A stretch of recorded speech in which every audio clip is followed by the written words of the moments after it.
Masak.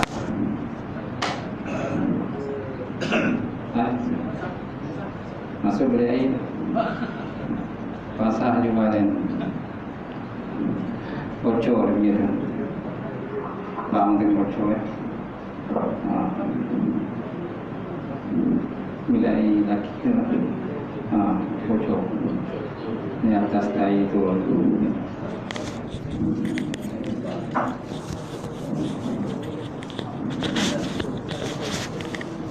Baik, kita mulakan kuliah malam ini dengan sama-sama membaca kitab Ila Hadratin Nabi Muhammadin Mustafa Rasulullah Sallallahu Alaihi Wasallam Wala likiram ashabul izam Syawallahumul Fatihah.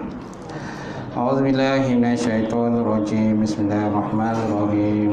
Alhamdulillahi rabbil alamin.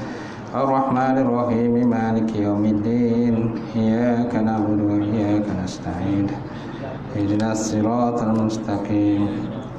Siratal ladzina an'amta 'alaihim ghairil maghdubi 'alaihim waladdallin. Amin. Assalamualaikum warahmatullahi ta'ala wabarakatuh. Alhamdulillahi wahdah, sadaqa wa'dah, wa nasara abdah, wa azza jillahu, wa hazamal ahzaba wahdah. Ashhadu an la ilaha illallah wahdahu la syarikalah, wa ashhadu anna muhammadan abduhu wa rasuluh.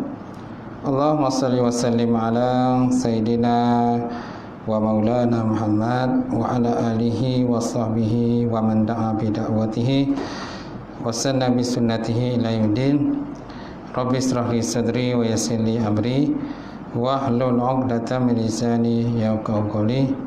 Subhanaka la ilma lana illa ma 'allamtana innaka antal alimul hakim.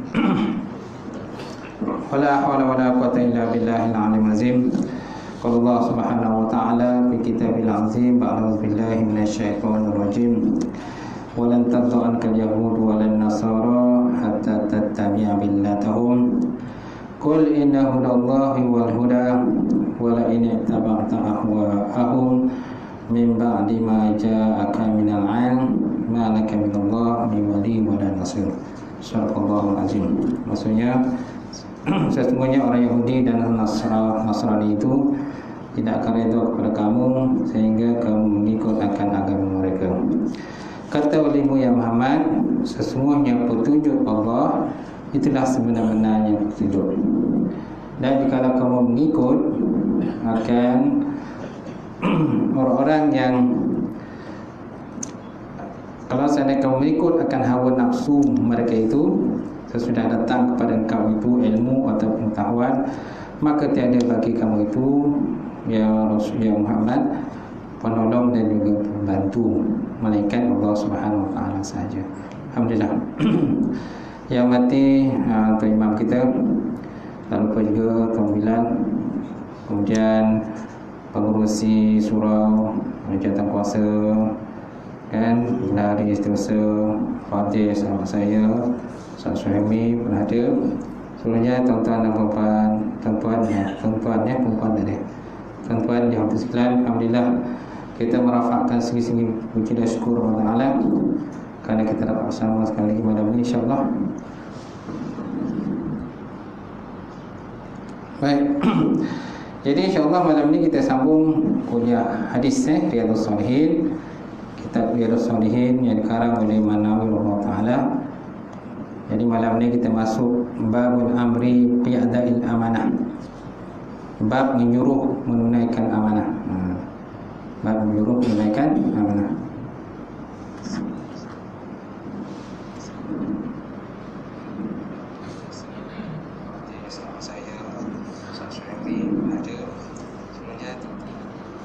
Baik, insyaAllah. Hari itu kita dah bincang tentang bab taglidul uqubah min amara bil ma'ruf wa nahyi 'anil munkar wa khalafa qawluhu ba'dih. Bab mengenai beratnya sesaan orang yang menyuruh berbuat baik dan melarang berbuat jahat, sedangkan perkataannya berlainan dengan perbuatannya. Jadi malam ini kita lihat pula bab al-amru bi adil iman amanah. Bab menyuruh menunaikan amanah. Qala musannifur Allah Ta'ala wa nafa'ana bi ulumihi bidaril amin. Amanah adalah satu sifat mulia yang menghiasi diri Rasulullah SAW. Amanah adalah satu sifat mulia yang menghiasi diri baginda Rasulullah SAW. Kerana Nabi itu salah satu sifat yang wajib pada Nabi ialah al-amanah. Sidik, tabligh, amanah dan fatanah. Oleh itu wajib bagi setiap mukmin menghiasi diri mereka dengan sifat amanah dan mengamalkannya di dalam pekerjaan yang dilakukan seharian, sebagaimana sabda Nabi SAW, la imana liman la amana lahu. La imana liman la amana lahu. Tiada iman. Tiada iman maksudnya tidak sempurna iman lah, bukan tak ada iman langsung. Bila jumpa perkataan la imana, tiada iman, itu maksudnya tak sempurna iman itu.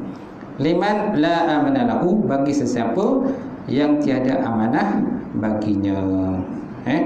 Kan amanah ni penting dalam kehidupan kita lah. Zaman sekarang dia panggil apa? Integriti lah. Integriti lah. Mesti ada integriti dalam pekerjaan kita. Amanah penting. Tanpa amanah habislah. Sekali saja orang tak percaya kita tak amanah, sekali orang tak percaya kita tak amanah, habis sampai bila-bila pun orang tak percaya.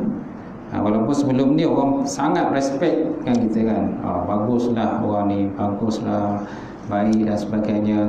Tapi tiba-tiba sekali tu kan, orang tahu kita ni khianat ataupun tidak amanah, maka sampailah bila-bila orang tak percaya kita sebagai orang tidak amanah. Baik. Firman Allah Subhanahu wa taala, "Innallaha ya'murukum an tuwaddul amanati ila ahliha." Surah An-Nisa ayat 58. Innallaha, sesungguhnya Allah Subhanahu wa taala, ya'murukum, memerintahkan kamu, an tuwaddul amanah, supaya kamu menunaikan amanah ataupun menyerahkan amanah ila ahliya, kepada ahlinya. Apalagi dalam konteks yang besar kan, dalam bernegara dan sebagainya kan, melantik pemimpin dan sebagainya, istilah kita melantik pemimpin yang amanah. Daripada organisasi yang kecil kan, organisasi yang kecil sampailah organisasi yang besar, mestilah ketua nak lantik, mestilah seorang ketua yang amanah. Tanpa amanah habis. Apalagi kat situ banyak duit lah. Kat situ banyak duit kan, macam-macam duit. Kalau orang tu tak amanah, habis duit, hilanglah semualah. Dan Nabi juga pernah bersabda, kullukum ra'in wa kullukum mas'ulun fa imam ra'in wa huwa mas'ulun. Setiap kamu adalah penjaga amanah. Setiap kamu adalah pemegang amanah. Kan? Dan kamu akan ditanya tentang amanah yang dibertanggungjawabkan terhadap diri kamu. Terhadap diri kita pun ada amanah juga. Amanah ni bukan hanya sekadar dalam bentuk wang ringgit dan juga jawatan kedudukan dan sebagainya. Terhadap diri kita pun tuan-tuan adanya amanah. Anggota badan mata lagi pada kita, tangan, mata, telinga, kan, mulut untuk berkata-kata dan sebagainya. Ini pun juga merupakan amanah. Isteri pun amanah, kan? Isteri menjaga harta suami pun amanah. Mana amanah pada isteri menjaga harta suaminya. Bila suaminya pergi bekerja, tidak ada di rumah, jadi dia menjaga suami rumah tangga, menjaga harta benda isteri, suami dia, menjaga anak-anak dia dan sebagainya. So merupakan amanah jugalah. Said adalah ketua kepada hamba. Hamba adalah amanah juga. Mana menjaga harta tuan dia. Hamba pun menjaga harta tuan dia. Jadi tuan dia menyerahkan amanah kepada dia untuk menjaga harta tuan dia. Jadi mana amanah ni luas lah tuan, bukan kecil. Dia punya bidang skop tu luas. Baik. Seterusnya Allah Ta'ala menyebut dalam Quran, inna aradna al-amanata 'ala as-samawati wal ardi wal jibal fa abaina an yahmilnaha wa ashfaqna minha wa hamala al-insan innahu kana zaluman jahula. Surah Al-Ahzab ayat 72. Inna sesungguhnya kami aradna al-amanah, kami bentangkan ataupun kami kemukakan amanah di atas langit dan juga bumi, wal jibal dan juga gunung ganang, fa abaina ayyahmilnaha, maka engganlah mereka itu menanggung akan dia amanah, wa ashfaqna minha, dan mereka pun tidak bersedia untuk menunaikan amanah itulah. Dan bimbang dan takut tak boleh menunaikan amanah. Wa hamalal insan, tetapi manusia yang menanggung amanah itu kan, dalam keadaan manusia yang serba dhaif ni, kelemahan daripada pelbagai sudut, tapi manusia sanggup menerima amanah itu. Wa hamalal insan innahu kana zaluman jahula, sedangkan manusia itu kan merupakan hamba yang zalim dan jahil. Banyak zalim, banyak jahil, banyak kelemahan sini sana dan sebagainya, tapi mereka lah sanggup dalam amanah itulah. Gunung ganang tak sanggup kan, lautan, langit, bumi semua tak sanggup tuan-tuan, kita sanggup. Itulah kelebihan Allah Ta'ala bagilah kepada manusia ni tuan-tuan. Baik, kita lihat terjemahan dia. Maksudnya, sesungguhnya kami telah kemukakan tanggungjawab amanah kami kepada langit dan bumi serta gunung ganang untuk memikulnya, maka mereka enggan memikulnya dan bimbang tidak akan dapat menyempurnakan kerana tidak ada pada mereka persediaan untuk memikulnya. Dan pada ketika itu manusia dengan persediaan yang ada padanya sanggup memikulnya pula.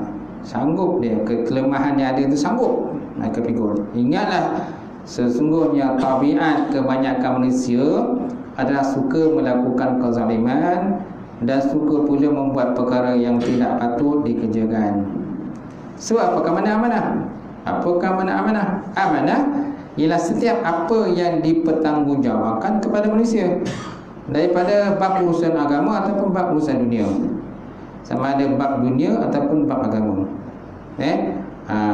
Suruhan ataupun larangan, al-amru ataupun nahyun, perintah ataupun larangan.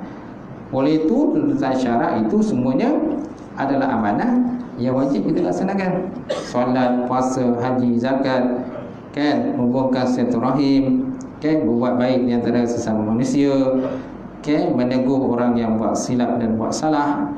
Okey, ini merupakan amanah juga. Amanah. Kan? Jadi rakyat pun macam politik, rakyat amanah.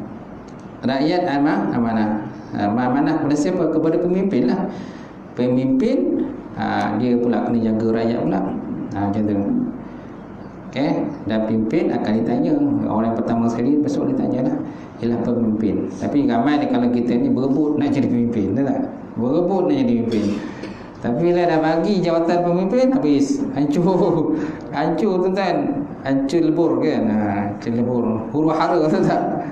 Bukan haru biru, huru hara kan, kaca bilau dan sebagainya. Itulah yang berlaku tuan, alhamdulillah. Kan? Jadi kita sama-sama berdoa supaya Malaysia ni insya-Allah aman, insya-Allah. Boleh? Baik. Kemudian kita lihat nombor 31 tu, hadis 31.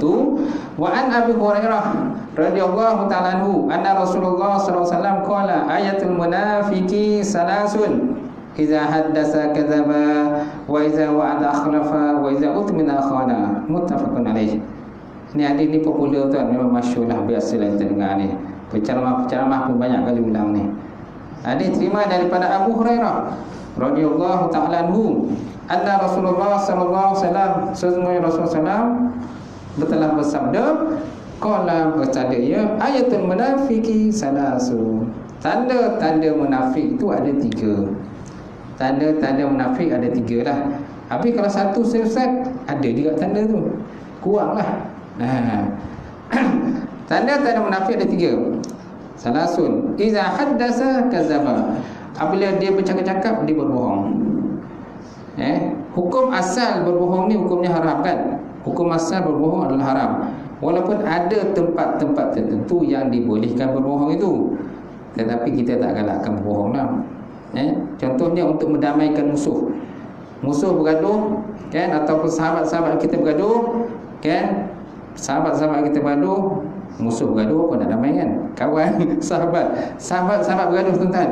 Okey, kita boleh berbohong lah. Tujuannya untuk mendamaikan. Madu bergaduh kan? Berapa orang kan? Jadi bolehlah kita berbohong lah untuk mendamaikan. Tapi jangan kotok-kotok kalau sudah lah macam tu. Macam tu. Dah last badan daripada gomok jadi kuring. Kenapa? Madu rasa gaduh. Okey.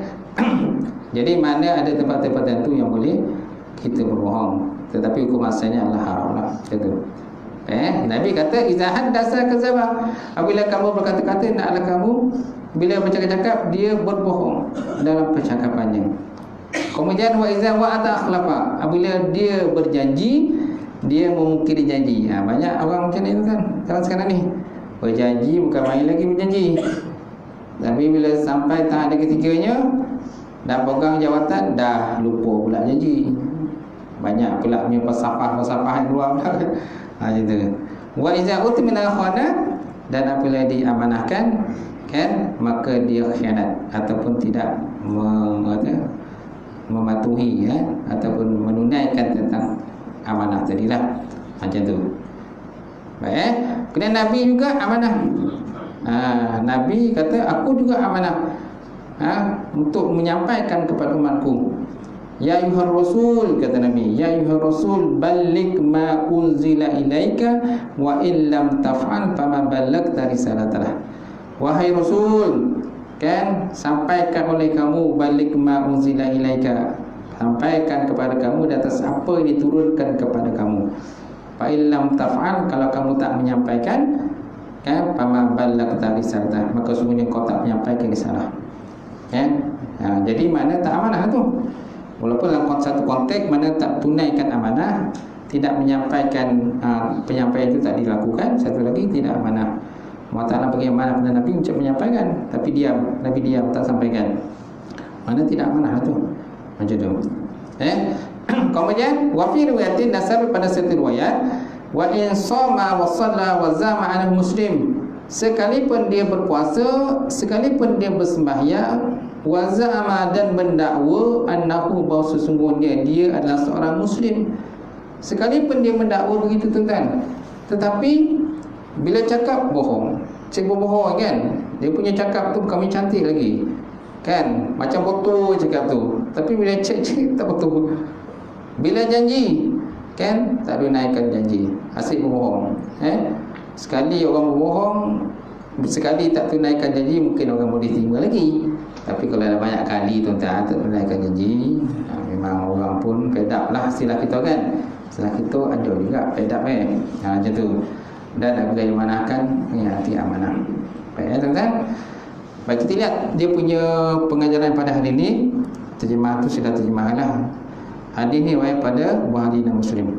Pertama, pengajaran hadis, amanah adalah salah satu daripada tuntutan di dalam Islam. Dia merupakan satu tuntutan. So manakala tuntutan, mestilah kita lakukan sebaik mungkin, seboleh mungkin tuan. Tak boleh kita hindarkan tidak amanah. Yang kedua, kerana kalau tak amanah, habislah. Negara pun tuan boleh hancur tuan. Sama macam rasuah lah. Rasuah ke dadah ke lebih kurang tu adik-adik tu. Salah satu sebab negara hancur antaranya rasuah kan. Apa lagi? Dadah pun negara pun boleh hancur. Pemuda-pemudi boleh hancur. Kita juga dengan tak amanah pun negara pun boleh hancur. Negara pun boleh terjual tuan. Macam tu. Akhirnya kita pun hidup merempat. Sebab apa? Negara dah tak ada dah, kena jual. Sebab apa? Tidak amanah. Pemimpin tidak amanah. Kan, orang-orang yang bertanggungjawab kan menjaga negara tidak amanah. Kan, pihak keselamatan macam tu kan. Pihak keselamatan amanah kan, dia jaga pembatasan negara tu. Kan, ruang udara, lautan, sepadan negara, dia amanah kepada mereka, pasukan keselamatan ni. So kalau pasukan keselamatan tak amanah macam mana? Habislah orang daripada luar masuk kan, senang kita masuk kan, keluar masuk bebas, tidak ada apa-apa tindakan dan sebagainya. Dan boleh pula orang kata mendapatkan tanah pula dalam negara kita tu kan. Jadi akhirnya kita pun tertinggi, kita pun akhirnya jadi merempat dalam negara kita sendiri. Sebab apa? Tidak amanah. Kan? Sama juga Rasulullah tadi. Baik, kemudian setiap manusia hendaklah memiliki sifat amanah. Kerana dia adalah sifat amanah, seorang itu akan dipandang mulia, masya-Allah. Kalau ada amanah, kan, semua orang akan respect. Bukan makna kita minta orang respect kita, tak ada. Tapi amanah memang satu sifat yang terpuji kan, satu sifat yang baik. Malahan para malaikat pula sentiasa akan mendoakan orang yang amanah ini. Yang kedua, sifat amanah itu disukai oleh setiap manusia. Oleh itu bersihkan diri kamu daripada menanamkan sifat amanah. Oleh itu bersihkan diri kamu dengan menanamkan sifat amanah dan juga kejujuran dalam diri kita. Kita juga bukan diri kita tuan-tuan, anak-anak kita pun kan, anak-anak kita, cucu kita, tanamkan sifat amanah dalam diri mereka. Sifat tanggungjawab kan terhadap diri mereka sendiri. Tanggungjawab mereka terhadap Allah Ta'ala, apa tanggungjawab dia? So kita kena tanamkan. Jangan besok dah bosan, dah tua bangkok, barulah orang kata nak dedahkan benda tu. Dah susah, dah silap jauh, dah tersasar jauh, susah nak ustaz. Yang keempat, amanah merupakan satu sifat yang ada pada Rasulullah SAW. Oleh itu contohlah sifat amanah yang ada pada diri baginda Rasulullah SAW. Dan jadi Nabi adalah contoh yang terbaik. Uswatun hasanah. Uswatun hasanah, contoh ikutan yang paling baik. Pada Nabi apa yang tak ada tuan-tuan? Semua ada. Takwa, sabar, zuhud, redha, tawakal, kan, istiqamah, kan, benar, kan, tawaduk. Semua ada sifat yang baik yang ada kepada Rasulullah. Okay? Itu sebabnya istilah apa tu dalam tasawuf tu, takhalli. Tahalli dan tajalli.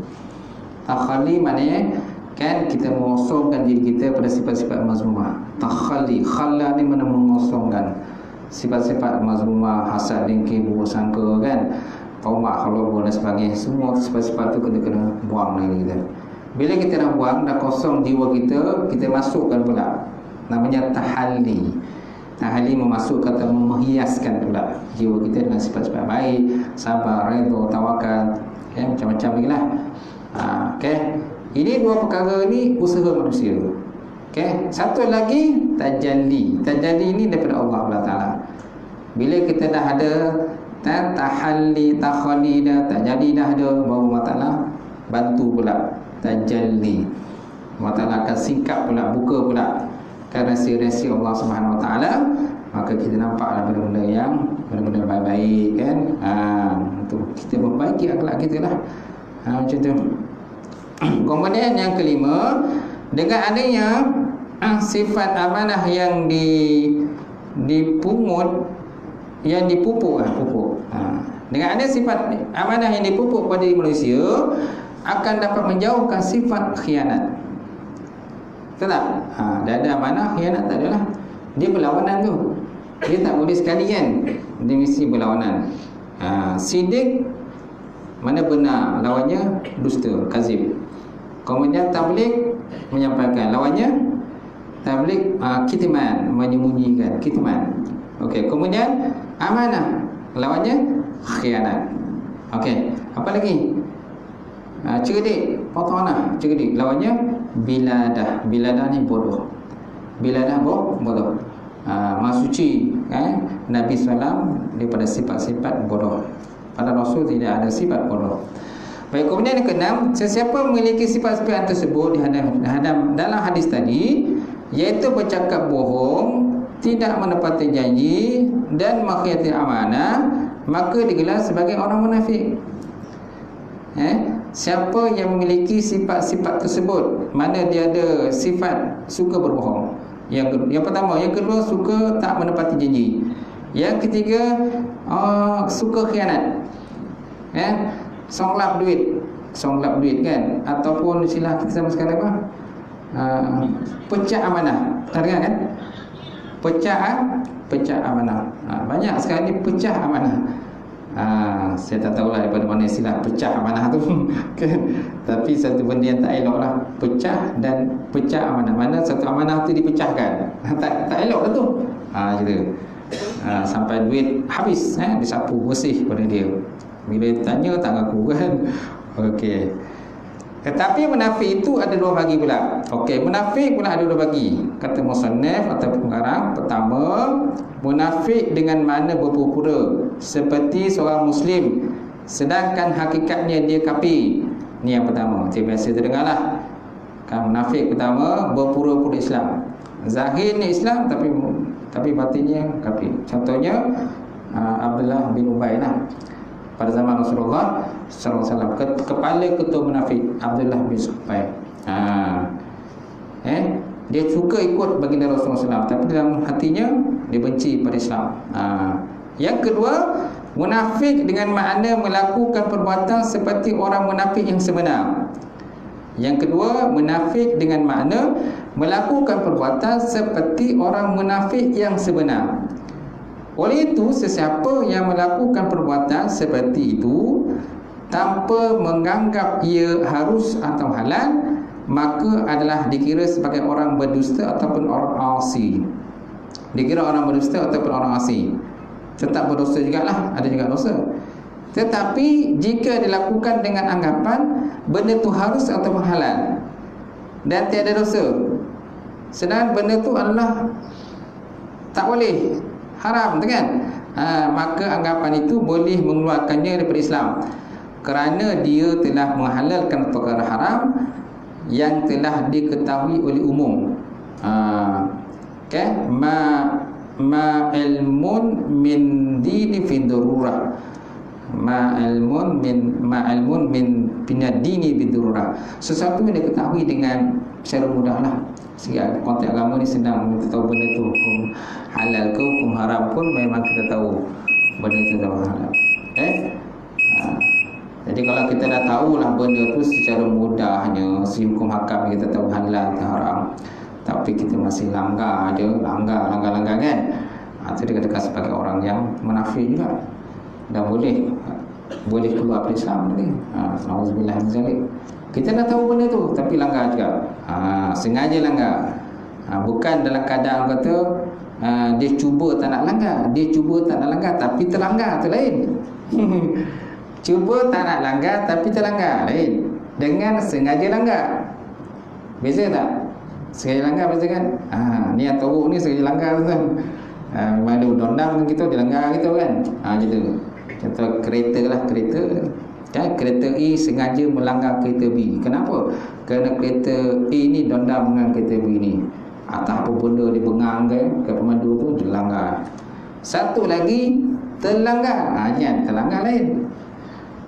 Dia cuba nak mengelak benda tu tapi terlanggar juga. Okey, itu lain. Baik, insyaAllah. So, mana ada dua pemakaian munafik tadi. Ulang balik. Pertama, munafik dengan makna berpura-pura seperti orang Muslim sedangkan hakikatnya dia kafir. Kedua, munafik dengan makna melakukan perbuatan seperti orang munafik yang sebenar. Dia melakukan perbuatan itu seperti orang munafik sebenar. Oleh itu, sesiapa yang melakukan perbuatan seperti itu tanpa menganggap dianya harus atau halal, maka dianya dikira sebagai orang yang berdosa dan asi. Dia dikategorikan sebagai orang berdosa juga. Tetapi jika dilakukan dengan anggapan benda itu harus atau halal dan tiada dosa, dianggap benda tak berdosa ya, maka anggapan itu boleh mengeluarkannya daripada Islam. Kerana apa? Kerana dia telah menghalalkan benda haram. Dia sengaja menghalalkan benda haram ataupun mengharamkan benda yang telah pun dihalalkan oleh Allah SWT. Sesuatu yang mudah dari segi agama ni mudah, bidururah ni mudah je, tapi dia ambil lekeh, maka maka itu yang haram. Faham ke tuan? Baik, kemudian kita hadis yang kedua, an Huzaifah bin Yaman. Qala haddatsana Rasulullah sallallahu alaihi wasallam hadisaini. Qad ra'aitu anhuma wa ana antaziru al-har. Haddatsana anal amanah nazalat fi jazri qulubir rijal. Summa nazala al-Qur'an. Fa'alimu minal Qur'an wa 'alimu minas sunnah. Summa haddatsana an rafil al-amanah. Faqala yanamu rajulu an-nawmata fatuqbidu al-amanah min qalbihi fayazillu asruha misla al-waqti. Al-waqti, kaf bukan qaf, al-waqti, waw kaf alif ta waqti. Summa yanamu an-nawmata fatuqbidu al-amanah fi qalbihi fayazallu asruha misla asal majni kajamri dahrajtahu ala rijlika panafito fatarahu mustabiran falaysa fihi syai'un summa akhadha hasatan fadakhrajahu ala rijlihi fayusbihu an-nas fayatatabuna fala yakadu ahadun yuwaddi al-amanah hatta yuqalu inna fi bani fulanin rajulan aminan fayaqulu lirajuli ma ajladahu ma azrafahu ma aqalahu wa ma fi qalbihi miskula habatin min khardalin min iman wa laqad ata alayya zamanun wa ma ubali hayyukum bayati la in kana musliman la yaruddannahu ala yadinahu wa in kana nasraniyan aw yahudiyan falyuraddannahu alayya sa'i wa amma yawm fama kuntu ubaihu minkum illa fulanan muttafaqun alaih. Hadis ini agak panjang sikit, saya tak pasti sama ada kita boleh sama masuk syarah tidak, insyaallah. Dan ini terima daripada Huzaifah bin Yaman. Qala berkata ia, haddatsana Rasulullah SAW hadisaini, telah bercerita kepada kami oleh Nabi SAW akan dua hadis. Haddatsana Rasulullah SAW hadisaini, telah bercerita kepada kami oleh Rasulullah SAW dua hadis. Qad ra'aitu ahluhuma wa ana antaziru al-haq. Aku telah melihat satu hadis, salah satu daripada keduanya, dan aku menanti hadis yang lain. Jadi Huzaifah ni dia Nabi ada cerita dua hadis pada dia, tapi dia hanya berdapat dengan satu. Nabi kata ada dua hadis nak cerita berkenaan dengan amanah. Berkenaan dengan amanah, sebab kita bahas amanah. Jadi Nabi ada nak cerita ada dua hadis berkenaan bab amanah. Tapi Huzaifah hanya dapat mendengar satu hadis. Dia kata, qad ra'aitu ahaduhuma wa ana antaziru akhar. Aku hanya dapat dengar satu saja dan aku menanti hadis yang satu lagi. Okey, kemudian haddatsana anal amanah nazalat fi jazri qulubir rijal. Telah bercerita kepada kami sesungguhnya amanah itu telah turun ia ke dalam rongga hati laki-laki. Telah turunnya ke dalam rongga ataupun pangkal hati laki-laki di kalangan kamu lah, kata Nabi. Hati di kalangan kamu ataupun hati di kalangan manusia. Rijal ni asalnya laki-laki, tapi di sini dia terjemahkan dengan manusia, dia kata. Baik, kemudian kemudian nazal Quran, kemudian diturunkan Quran. Fa'alimu minal Quran, maka mengetahuilah mereka itu tentang Quran. Wa alimu minas sunnah, dan mereka pun faham pula tentang sunnah. Jadi antara benda yang turun kepada manusia ni ialah tentang sifat amanah, kata Nabi. Kemudian diturun pula tentang Quran, kemudian turunkan pula tentang sunnah Rasulullah SAW. Kenapa tuan-tuan? Kerana sebelum Quran turun memang sifat amanah ni dah ada dah. Daripada zaman dulu dah ada sifat amanah ni. Sifat amanah ni memang dah ada sejak daripada zaman Nabi dulu pun dah ada dah tentang amanah ni. Ada orang amanah dan ada yang tidak akan amanah. Pada Nabi dan Rasul dulu pun ada yang masing-masing amanah lah, memang tentang amanah lah. Nabi dan Rasul mesti amanah. Tapi yang pengikut-pengikut mereka ada yang amanah dan ada pula yang Tidak amanah. Maknanya amanah memang turun daripada dulu lagi lah. Sebelum Quran dan hadis ada, amanah memang ada. Kata Rasulullah sallallahu alaihi wasallam. Baik, kemudian summa haddatsana ala rafil amanah. Kemudian Nabi bercerita lagi pada kami tentang amanah yang diangkatkan pula. Amanah diangkat pula.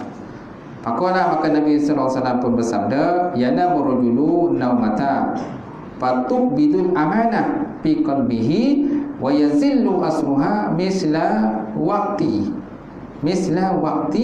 summa yanamu naumata. Kemudian Nabi berkata, yanamu rajulu telah tidurlah manusia ataupun lelaki akan sebagai tidur, payuk bidul amanah. Kemudian amanah itu dikhabat, diangkat. Kemudian amanah itu diangkat min qalbi, daripada hati dia lelaki tadi. Fayazillu asrah, maka tinggallah dia punya bekesan-bekesan amanah itu. Kat mana tinggal kesan amanah itu, tuan? Misla waqti, seumpama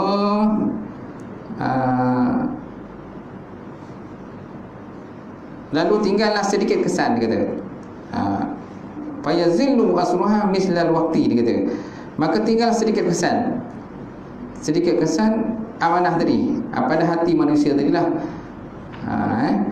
Jadi Nabi kata cara amanah tu diangkat ialah bila seorang itu tidur, seorang itu tengah tidur nyenyak, maka Allah Ta'ala mengangkat amanah itu dalam hati dia. Fayuk bidul amanah min qalbihi, diangkat amanah itu daripada hati manusia tadi. Fayazillu asruha misla waqti, kemudian tinggallah punya kesan-kesan ataupun bekas-bekas lagi yang masih tinggal pada hati. Ada tak banyak lagi lah, sikit saja yang tinggal. Kemudian summa yanamu nawmata, kemudian hamba tadi ataupun manusia tadi tidur lagi. Tidur lagi sebagai tidur. Fayuk bidul amanah min, kemudian amanah tadi diangkat lagi min qalbi, daripada hatinya. Fayazillu asruha misla asril majli, maka tinggallah dia punya kesan dia, seperti kesan melecet, dia kata. Fayazillu asruha misla asril majli kajamrin dahrajtahu min rijlihi. Tinggallah kesannya seperti kesan melecet, seperti di tangan atau sebagainya, kerana kesan daripada bekerja, seolah-olah kesan anak batu yang engkau gulingkan di atas kaki engkau, kelihatan naik dan jadi bengkak menggelembung. Jadi bengkak dan menggelembung, kan dia punya kesan tadi, kesannya ada pada hati itu kan. Disebabkan amanah itu dah diangkat Allah SWT, samalah seperti kesannya itu seperti batu kita golek-golekkan kat kaki kita dengan kuat kan, maka akan melecetlah dia punya kaki kita tu, dan kemungkinan besar akan menggelembung. Okey, kata Rasulullah SAW. Ulang balik tinggallah kesannya seperti kesan melecet di tangan atau sebagainya kerana kesan bekerja, seolah-olah kesan anak batu yang engkau gulingkan ke atas kaki engkau, kelihatan naik dan jadi bengkak menggelembung, dan tidak ada satu pun di dalamnya, dan tak ada satu pun yang di dalam gelembung, tak ada benda pun. Tapi kelama-kelamaan dia akan ada nanah kan, ada cair tu kan, cair akan ada dalam gelembung tu lah. Jadi selagi mana kita tak cucuk tu, kita tak buang gelembung tu, selagi tu kita pun tidur pun tak lolap sedikit tu kan. Tak lolap dah tu, bodoh-nyut dah tu kan. Tak? Ataupun orang yang bekerja jarang bekerja keras, tiba-tiba bekerja keras, maka akan terjadi gelembung pada tangan dia, tapak tangan. Perhatikanlah, maklumlah tangan ni dia jenis tangan lembut, pegang pen aja kat sekolah tu, macam Ustaz Syam kita pegang pen aja. Pegang pen, pegang komputer, tetap tu kan, tiba-tiba dia bagi cangkul. Tuan bagi dia cangkul, so dia melambuk. Apa terjadi pada dia punya tapak tangan tu? Gelembung kan? Gelembung, merah-merah dan sebagainya. Kemungkinan akan ada nanah kat situ lah. Tapi kalau orang dah biasa konjok orang macam tu setiap hari, dah taubat dia punya tapak tangan tu. Tapak kaki pun taubat kan. Pijak duri pun tak ada benda, dah patah duri dia konjok patah duri dia pijak Kerana kaki dah taubat. Ada jenis kaki yang lembut-lembut ni tuan-tuan, tempat kaki lembut ni macam itulah terjadilah kan adanya gelembung. Macam tu. Baik. Kemudian panakito patarahu muntabiran. Falaysa fihi syai'un. Summa akhadha akhsatan fadakhrajahu ala jadihi fayusbihun nas fayatataba'una fala yakanu ahadun yu'addul amanah hatta yuqalu. Kemudian Rasulullah SAW mengambil satu biji anak batu. Summa akhadha khasatan tadi. Summa akhadha khasatan. Maka Nabi SAW pun mengambil sebiji anak batu kan, dan digulingkan di atas kakinya. Pada kharajahu ala rijlihi, digulingkan atas kaki Nabi lah.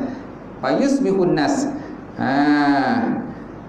Diguling kaki dengan tujuan untuk menyatakan keadaan demikian. Jadi Nabi nak gambarkan macam manalah tentang dia punya bengkak tadi kan bila amanah tu diangkat dalam hati manusia, akan ada punya kesan tu lah. Pada hati manusia tu kesan kita nampak lah kan benda ni satu benda yang di luar daripada zahiriat kan, benda dalaman tak nampak. Baik. Kemudian fayusbihun nas. Kemudian lalu dengan keadaan demikian, maka orang ramai berjual beli, didapati hampir-hampir tiada seorang pun berlaku amanah. Fayusbihun nas yatatabauna fala yakadu ahadun yuadil amanah. Kemudian manusia terusnya akan berjual beli kan, bila amanah tu dah dirangkap sikit-sikit kan, manusia tetap orang kata bermuamalah, bekerja setiap hari lah.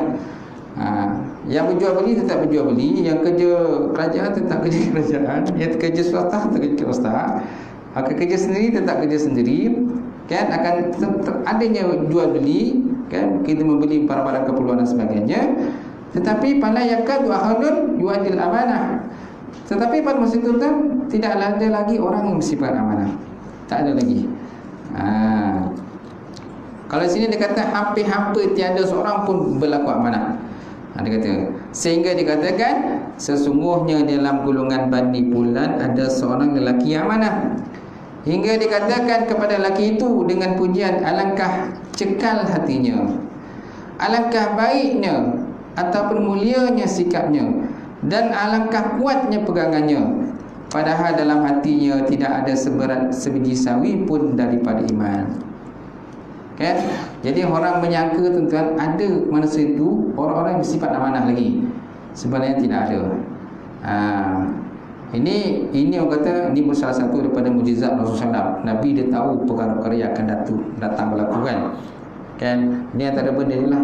Nabi dah cerita para sahabat benda ini, dan benda itu berlaku di akhir zaman, terutama zaman sekarang lah. Benda ni berlaku di akhir zaman, di mana kita menyangka ramai di kalangan kita ni amanah, tetapi dalam bab jual beli, tetapi dalam jual beli kadang-kadang tidak ada yang amanah ataupun kurang yang amanah kan dalam jual beli mereka. Dia kata fala yakadu ahadun yuadil amanah hatta yaqulu inna min bani fulan rajulun aminan yaqulu lirajuli ma ajladahu ma azrafahu ma aqlahu wa ma fil qalbihi misqala habatin min khardin min iman. Jadi bila amanah ditentukan, jadi hampir-hampir tidak ada seorang pun amanah pada saat itu, sehingga dikatakan kepada seorang lelaki daripada bani ataupun kumpulan sesuatu, dia kata alangkah cekalnya orang itu, dia kata alangkah baiknya sikap dia, bagus orang tu. Tetapi sebenarnya Nabi kata kan, wa ma fi qalbihi misqala habatin minal khardin min iman. Nabi kata tak ada pun sebenarnya dalam hati dia iman sebenarnya, tak ada. So tak ada yang mana, tak ada yang mana sebenarnya. Banyak yang kadang zaman sekarang ni berlakon je kata. Berlakon amanah tapi tidak amanah. Kemudian walaqad atta alayya zamanun wa ma ubali ayyukum bayyata la in kana musliman yaruddannahu alayya dinuhu wa in kana nasraniyan aw yahudiyan fala nuraddiyannahu ala sa'ihi wa amman yawma fama kuntu yubainu minkum illa fulanan wa fulanan.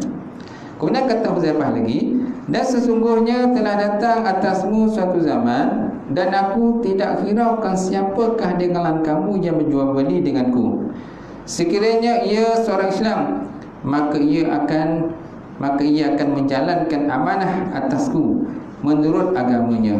Dan sekiranya dia seorang Nasrani ataupun Yahudi, maka dikembalikan amanah itu oleh ketuanya atasku. Adapun pada hari ini, tidaklah aku berjual beli dengan seorang daripada kamu sekalian jual beli si fulan dan si fulan dua, kecuali si fulan dan si fulan lah. Macam tu. So dia nak cerita pada ini tentang akhir zaman lah ni, tentang suasana yang berlaku tu. Mana sikap-sikap amanah tu sangat kurang lah, sangat kurang. Di kalangan orang-orang yang beriman sendiri, malah di kalangan agama lain pun tuan-tuan ada yang kekurangan itu. Nak cari orang yang betul-betul amanah memang susah lah. Tapi kalau dapat yang amanah tu, kira rezeki dia tu amanah kan, bagus tu kan. Tapi kalau tak dapat tu memang, nak dapat tu memang susah. Gitu. Bukan tak ada orang amanah sekarang, ramai lagi yang mana, bukan tak ada. Tetapi akhir zaman besok, ni pun akhir zaman ni kan. Selagi mana tak kiamat, maka kira tak akhir zaman tu kan. Macam tu. Tapi masa akan terus berlalu dan kita pun memang sebenarnya akhir zaman tu tak. Kenapa? Masa semakin singkat.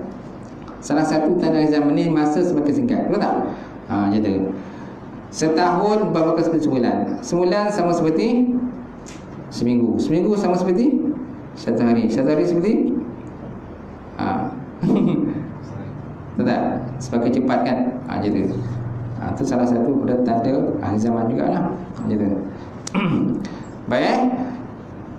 Jadi dikata Huzaifah lagi, dan sesungguhnya telah datang atasku suatu zaman dan aku tidak hiraukan siapakah di kalangan kamu yang berjual beli denganku, kata Huzaifah. Dia kata, walaqad ata alayya zamanan wa ma ubali ayyukum bayyata. Bukan bayyati, bayyata. Dan aku tak hiraukan siapakah di kalangan kamu nanti yang berjual beli denganku, kata Huzaifah. Sekiranya ia seorang Islam, maka ia akan menjalankan amanah atasku menurut agamanya, menurut Islam lah. Dia akan jalankan amanah menurut Islam. Dan sekiranya dia seorang Nasrani atau Yahudi, maka dikembalikan maksudnya amanah itu oleh ketuanya atasku. Dikembalikan amanah itu oleh ketuanya atasku, kata Huzaifah. Adapun pada hari ini, tiadalah aku berjual beli dengan seorang daripada kamu sekalian, kecuali si fulan dan si fulan juga. Kata Huzaifah, aku takkan berjual beli dengan sesiapa pun kecuali si fulan dan si fulan. Dengan orang itu aku percaya, orang lain aku tak percaya, kata Huzaifah. Mana orang tertentu saja dia percayalah. Macam kita kadang-kadang kita pergi kedai tu je, kedai orang lain tak pergi. Sebab apa? Kita pun tak yakin orang tu kan. Ataupun mungkin kita dah pernah ditipu oleh dia lah. Bila dia dah tipu kita yang sampai bila-bila pun kita tak singgah kedai dia lah. Tak? Macam tu.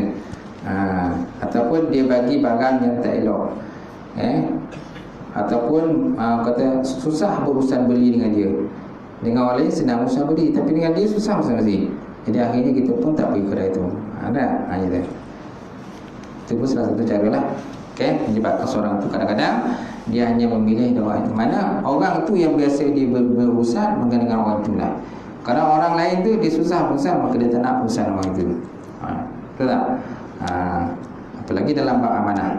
Kita yakin orang kita biar betul amanah, kita berurusan orang tu lah. Kalau tak yakin, tak payah berurusan orang itu. Macam tu. Boleh kan? Okey, so sekadar tu sajalah. InsyaAllah akan datang kita sambung lagi pengajaran hadis ni. Tak ambil lagi, tak baca lagi. InsyaAllah akan datang semua. Wallahu a'lam bishawab.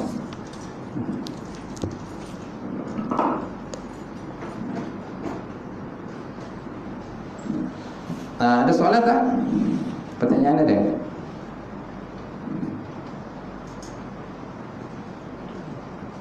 Tak ada?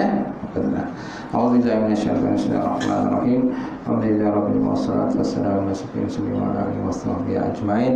Allahumma zidna ilman nafi'an wa yaqina as-salihin wa taqabbal rizqan halalan barakatan katsiran wa zidna fataya alimna inna qulubana bi nuri ma'rifatika wa ta'arifin. Allahumma inna na'udzubika min ilmin la yanfa' wa min nafsin la tashba' wa min qalbin la yahsha' wa min du'ain istajaba laha ya arhamar rahimin. Rabbana zidna ilma, Rabbana zidna ilma, Rabbana zidna ilma, Rabbana atina fid dunya hasanah wa fil akhirati hasanah wa qina azabannar. Subhana rabbika rabbil izzati amma yasifun wa salamun alal mursalin. Alhamdulillah.